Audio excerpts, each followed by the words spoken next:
Hi guys. How is everybody? Good.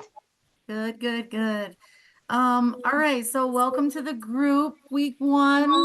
I just wanted to start off, maybe we could all introduce ourselves. I know some of us don't know each other, so I will start. I'm Samantha Stam. I'm Joyce Dorch. Hi, I'm Morgan Grice. Hi, Hi, I'm I'm Paige Farnish. Oh, we got I am two at the Natalie. same time. Okay, perfect. Nice to meet everyone. Nice to meet Nice to meet you. everybody. All right, so this is the group that we're going to be doing today is going to be about women's health and abortion rights. So that's the topic that we're going to be kind of delving into. But before we start, I just wanted to bring up a quick little PowerPoint here to share with you guys. Can everybody see that? Yep. Yeah. Okay, perfect. So we're going to do a quick icebreaker. I'll start and then whoever wants to go next can go. So the icebreaker is going to be, what is your go-to comfort item or activity when life gets overwhelming? So whether that be school, work, kids, internships, or maybe just everything all at once, overwhelming. I think right now everybody feels overwhelmed, so this is perfect. So I'll go first. So my comfort, when life gets overwhelming, I would have to say is, sounds funky, but reading, a good book. Not so much any of the books that we have to read for class, but a fun book. But that's mine. I'm just gonna go in order here. So Paige, you want to go next? That's perfect. I wanted to go next because you took my item. It Oh, was, darn. it is also a book, but I was thinking of being in bed reading a good book. I need to be in Oh, my yes. bed with my cat. My cat is my emotional support. So I like cuddling with my cat in bed, reading a book, specifically like a fantasy book, something that is just totally out of the norm of anything that I have going on outside of work, personal life, something about magic that I can just get lost in and literally pretend like I'm in that other world for a minute. Yeah, escape reality. Yes. Uh-huh. Awesome. Joy, you are next on the list. All right. Mine is like opposites. I either need to talk when I get overwhelmed, like somebody hear me and see what I have to, hear what I have to say, or I want to be alone and meditate. It depends on, do I really need to somebody needs to I need to express so I can hear my own thoughts, if that makes sense. So I can kind of go, oh, maybe I should rethink, or somebody can say, no, I'm right there with you. I totally get it. Or I just need to like pack up, go sit by myself, meditate, be alone. Yeah. Awesome. So that's mine. Yeah. Natalie. So I kind of have two because, I live in Buffalo, New York. So one of them's pretty good for like when it's nice outside, and the other one's for when, it's not so nice outside. When it's nice outside, I like to walk my dog and just like be in nature, kind of decompress. Um, when it's snowing outside and it's way too cold to be doing that, I like to read a book as well. I usually enjoy romance books, but I do like fantasy as well. So I relate to you with that page. Okay, awesome. We got a bunch of readers in here.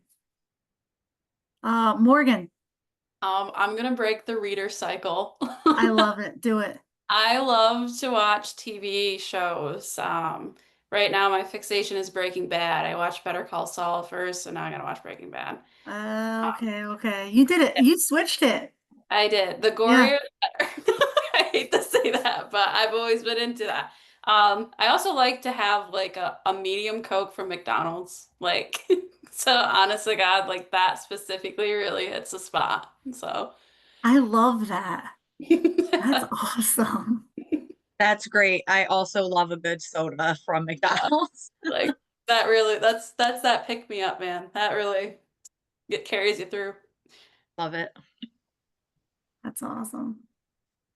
Okay. All right, so next I just wanted to go over some ground rules in group norms before we start.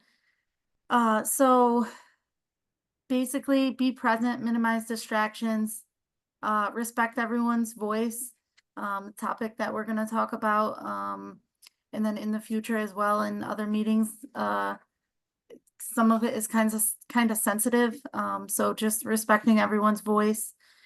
Practice active listening when others are speaking. Keep it confidential. So anything that we speak about in this group should stay in this group unless somebody is in harm's way. Stay on topic and be mindful of time. So we'll keep track of time as well, as we only have about 15 minutes. And we're getting close to about 6 minutes now. So we'll keep track and be mindful of that. Assume a good intention. So I thought this was a good one because we're all learning. We're gonna make mistakes. So let's approach each other with kindness and patience, and hear each other out. And then speak from your own experience rather than making generalizations. I thought this was also a good one. So using I statements instead of we, or like group statements. Does that sound good to everybody? Yes. Any suggestions or anything that we should add? I think we're good here, Sam. Good. All right, cool. I like it. And then next, I'm just gonna go over the ethics and privacy reminders. So like I said, in the group rules, respect confidentiality. What we share in here stays in here. We're gonna create a safe and non-judgmental space for all of us. Practicing professionalism and ethical behavior at all times. And then if safety concerns arise, follow appropriate reporting protocols, which I think in group, this type of group, virtual, will be okay.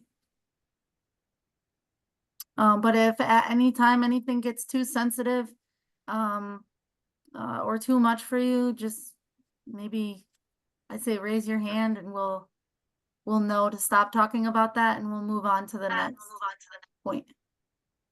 Is that cool? Sound good? Yep. Perfect. Yes. Sounds great. All right, so we got about 7 minutes left. So my topic is going to be women's health and abortion rights. I'm just going to stop sharing the screen so we can have like a little conversation about that. So I don't have any really like specific questions or anything really about the topic right now. But I kind of just wanted to get a feel of how we all felt about the topic. I know it's a sensitive topic, so it's going to be rough, but I think that's the point of the group, is to kind of voice our opinions and then work around it. Obviously respecting each other's opinions. So does anyone wanna start? And you don't have to give an opinion on it, but if you just kind of want to bring it up and whatever feels comfortable for you guys. Well, I think might be the oldest one in this group. I grew up at a time when women's rights were not really there. My mother couldn't get a credit card until a certain point. Actually, she worked at a place that they were offering it to the women that worked there, but they needed their husbands to sign, and she threw it back at him and said, absolutely not. And the gentleman that owned the place was like an old grandpa type, and he came out and he said, wow, you're quite independent. Just give her the card. Oh, wow. So she got a credit Wow. card fairly early. But so, I was pretty young when Roe v. Wade got passed, but I don't remember a time without it until just recently. Yeah. And I know of people in my own family that very, very young circumstances that they would not have been prepared to be a mother and got an abortion. So I can't imagine what would have happened to their lives. Not something I personally have done, but if I was in their shoes, I probably would have considered Okay. or adoption. I'm not sure. I don't know if I could have had the maturity to even. I'm a mom of 5, so I know all about pregnancy as an adult. I cannot imagine as a teenager. So, I think I struggled with that too, Joy, like imagining it as a teenager, but I did have my kids. Yeah, I was only 21 when I had my first daughter. So like, that's an interesting perspective too, because like I had a friend that had an abortion at 19, and then I had gotten pregnant 2 years later. So like it was a very reflective period of my life because like my mom had me young too. So there was like that generational thing. Like depending on the choice I make, I could have be removing someone as cool as me. So like as weird as that sounds, but literally Yeah. I knew I was emotionally prepared for that though too. I think if I had different circumstances and I didn't have the social supports or the even just the general financial supports I have in that moment, I think it would have been a different story. But I had very good supports, and I think that's what kind of really weighed my decision in this. Yeah. Hmm. I Yeah, think it's a very personal choice. Yeah. yeah, I was just gonna say that obviously I respect everyone's choice, but that's it. It's a choice. It's everyone's own individual decision.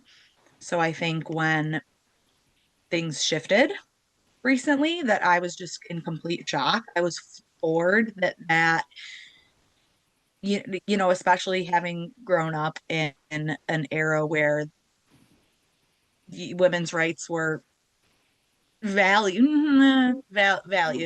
to an extent.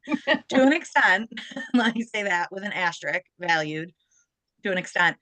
Um, and then having that choice taken away seems very, what is the word? I just see Backward. it. Yeah. Yeah. It's it's not okay. And I think especially having people in power that are not women that are weighing in on that information and on those types of decisions, I don't think that is necessarily fair, or ethical. And I'm shocked, Joy, about that story that you shared, about your mom and the credit card. I mean, I can see it. I'm not that shocked, but Yeah. I am almost a little bit nervous that things like that could start happening again with the way things have been shifting politically with our communities. I feel like it's not a black and white topic. Like, I feel like a lot of the times the politics try to make it so black and white, but there's so much gray area and circumstances. Because, like the example I gave, that's not a black and white decision. There was a lot of factors that would contribute towards something like that that people are forgetting about. Yeah, because for example, you hear about it. Um, there was a recent story in politics, um, and I won't say who, but it was on the news, and it was something about how can we let, so it's okay to let a mother go full term and then just decide that she wants to abort her baby. And somebody like clapped back on that and was like, but that's not usually what's happening. Like Yeah. people, like mothers, like we're not bringing babies to full term and then just deciding, well, I really don't want this baby anymore. Like, no, we didn't just have this baby grow in us for Yeah. some odd amount of months and weeks. For that, no. I Um, feel like people will hang on to one incident or one yes. example of something that is not common at all, and they'll use that as their reasoning Mhm. behind, why they are pro-life, pro-choice, or not pro-life, pro-choice, or you guys know what I'm saying. Yeah. But they use one example and put essentially all of their weight behind that one example, and 99% of the time that's not the actual case. So I feel like that's misleading. And Yeah, it's a huge absolutely. concern too, because when you look at women's health as a whole, there's not a lot of studies. There's more studies on men. Mhm. And then you look at when women go to deliver, if there's any issues, it is usually Black and brown women that struggle. And the more likely they're going to die or their baby's going to die. They're not getting the same care as white women. And I worked in a hospital before, and I've seen some tragedies where women had horrible deliveries, lost their baby, lost their uterus, and bad care.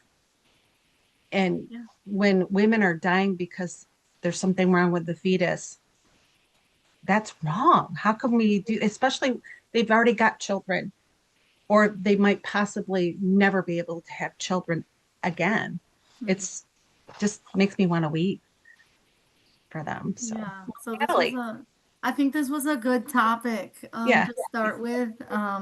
And I think we did good. Like we definitely brought it together, and I mean we're all on the same page.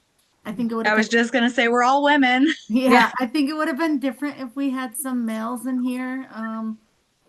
Maybe not just males, but I mean a different, like maybe a more diverse group. I think we would have had a different outcome, but it's good. I think we did well. But we are running out of time. So I just wanted to wrap that up. How does everyone feel? Good? Good. Yeah. I feel good. I feel validated. yeah. Perfect. I love it. Community. All right. Well, I'm gonna stop the group sharing then. I think we're good. Okay. Sam. Thank you, Sam. Thank you.